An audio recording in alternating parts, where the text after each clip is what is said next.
little jump start kit here. Gonna hook up the cables to the wire here first.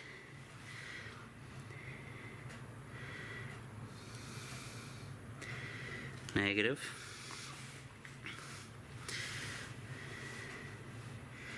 And positive. Then we're going to plug this bad boy in. See if the fan starts. Now, let me move the camera back so you can kind of see what the hell is going on while I plug this in. Hopefully, this is the better connection and we can go somewhere.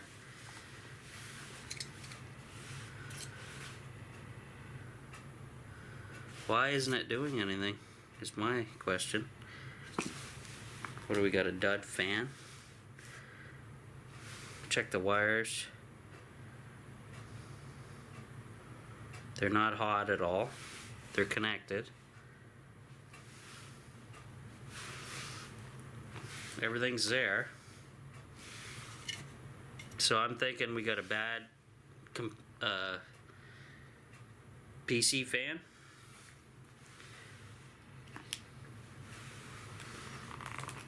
So we'll pull this off. Now the only thing I'm going to do is I'm going to reverse these flows just to see what happens. What do you guys think?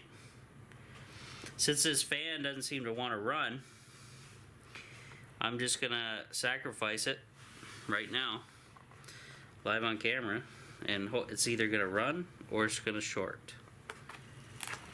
And it's running. So the wiring was completely wrong that I read online. That is stupid. That is hauling a lot of air. That works really well.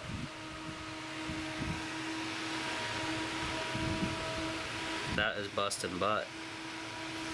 So now, I don't think this is shorted, but I'm gonna make note of the wiring changes here. Obviously. And we're gonna do a rewire on this bad boy.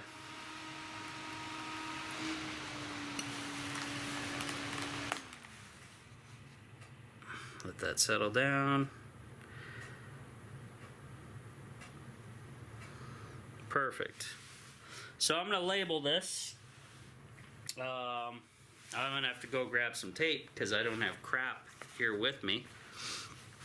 And then I can relabel this fan over here properly. So the online stuff was total crap that I read. Interesting. Okay, good to know. Good to know. And I also need to label the fan at blow direction because I need the airflow going this way, and I'll have to put front on here like this. So when I set it inside the propane fireplace, we'll have a hell of a lot more heat pouring out of there than the USB fans. That'll be a good thing. So that's sweet. So I just got to check the other fan then. It was all it was the wiring was not properly done up, apparently. It's not identified properly, so that's kind of stupid. So I'll go find some tape and see what I can dig up. Alright guys, so what I did was I stripped the next set of the next fan actually. And so the solid black wire is actually the positive. So what I had was whiteout, so I just put some whiteout on there and letting that dry, and I left the other one as the negative. So the solid black is the positive, and this other wire with the strip through it is not. So disregard everything I said about that. It's just how these Chinese manufacturers, I guess, do their thing to save money.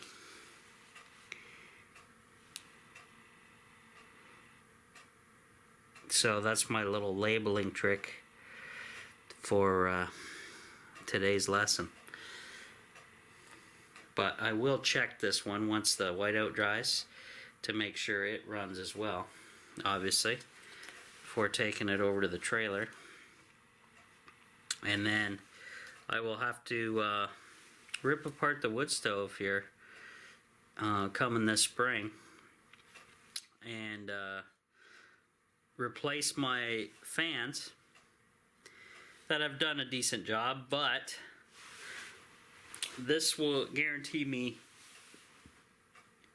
100% better airflow heating the tiny house up, and that is kind of ideal. You can't really beat that. So let's go ahead, and I'm gonna put some stuff away, but we're gonna put the power to this right now and make sure all is good.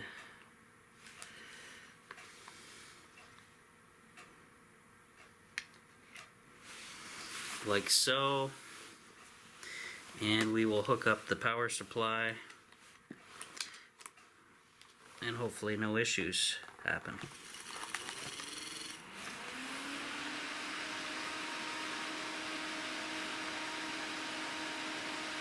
Oh, that reminds me, since I have some whiteout, I'm gonna do the front of this fan.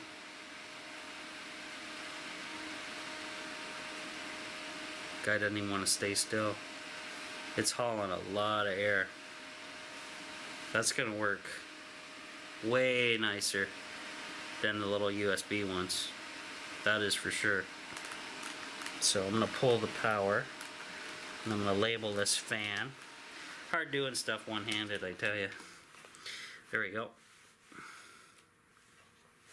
Then I'll recheck this fan again and label him too. So I'm just gonna put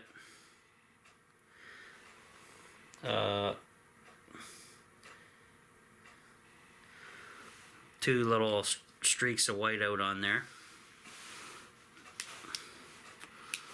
and this whiteout's pretty much dry, quick dry stuff on that one.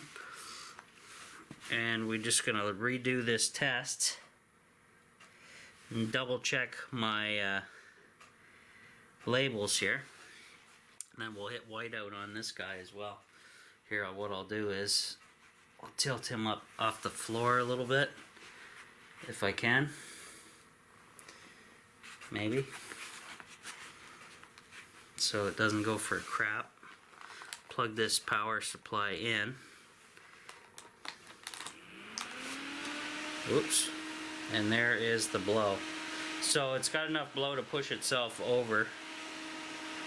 That's pretty decent. So I will label the front of this one as well.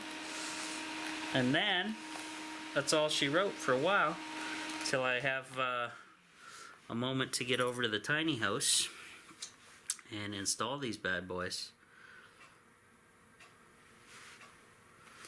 So, a little whiteout.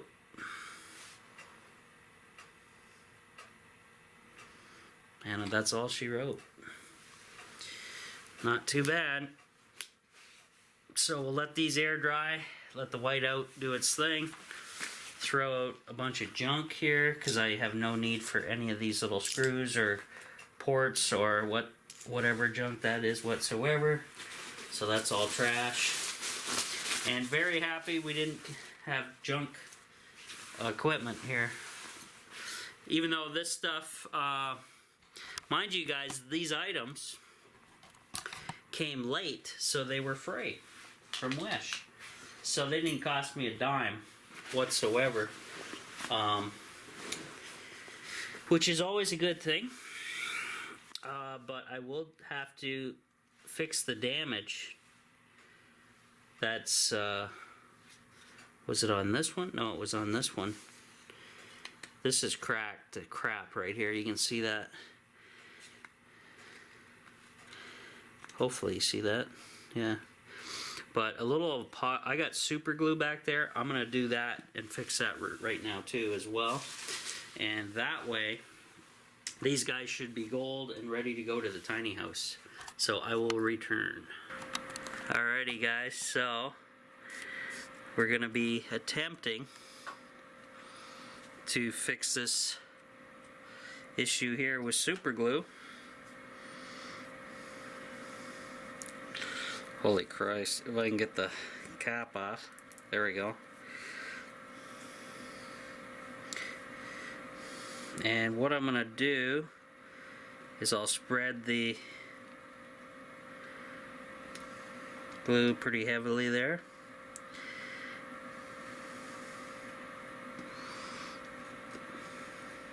And kind of work its way in.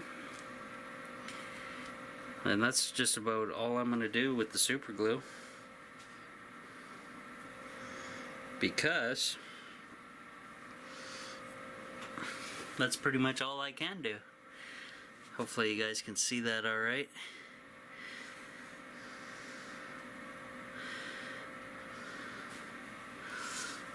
And it did go through.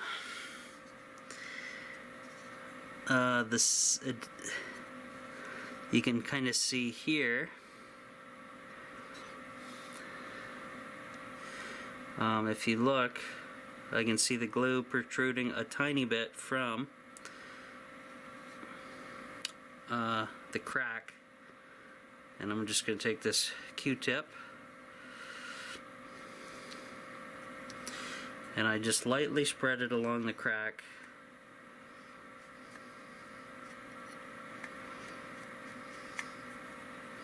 Because Q-tips are nice and disposable, so we don't have issues. There's still lots of free-flowing glue up here, so I'm going to take a little bit on my Q-tip and we're going to put that right along that hairline crack on the other side, trying to avoid the blades of the fan here as much as I can. And then we're just going to let that sit and dry right up. So that's a little repair on brand new equipment that's damaged, but free. You gotta love the free part about that, guys. Didn't cost a dime. Because when you order something from Wish, guys, and it comes late, guess what you get to do? Get a refund. And if it does show up after the fact, after that means what exactly? That means if it does show up after you've gotten your money back, means it's absolutely free because of the hassle you've gone through. And that's nothing new. That's Wish's policy. It's just the way they have their business set up, and that's it. So yeah, there's a little chunk of plastic here missing too, it looks like. Yeah, but that super glue will dry right into the cracks there and shouldn't have any other issues now. So when I do mount these, I'm going to probably mount them this way. Let me unzoom for a second. I'm going to mount them so they're hanging by these holes with a piece of wire or something, and then we'll run the wiring out the back with extensions, obviously, because that's way too short, and put some what I really want is I want a couple thermo disc switch. That way I could run the positive into a thermo disc that's relatively close to the heat source of the propane stove, and then from there run the rest of the lead back to the battery. That way these fans only come on when the fireplace is gets to a certain temperature, and they're kind of automated that way, which is kind of nice. So they'll actually shut off when the fireplace gets relatively cool inside of there, which is not too shabby if you ask me. That's pretty decent. So that'll be the next thing on my list, is a little thermo disc switch, and we'll have to look around for those.